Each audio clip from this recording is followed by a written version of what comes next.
أرجاك يبا، ما اريد اتزوجه، ما اريده. انت مهبوله، في حد يرفض نسب الشيخ سليمان؟ انا يبا لو ودي اكون ضره بعد.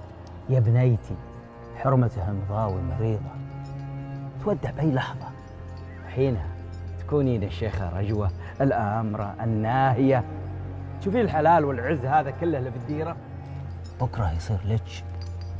يبا حرام عليك، شيخ سليمان اكبر منك، شلون تقبل تزوجني الرجل اكبر منك؟ ايه، ودك تتزوجي سلامه اللي ما يملك شيء.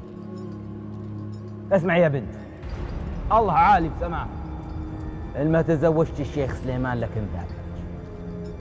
ودي تفهمي ان انا اعطيت الشيخ كلمه اموت وما تراجع عنها.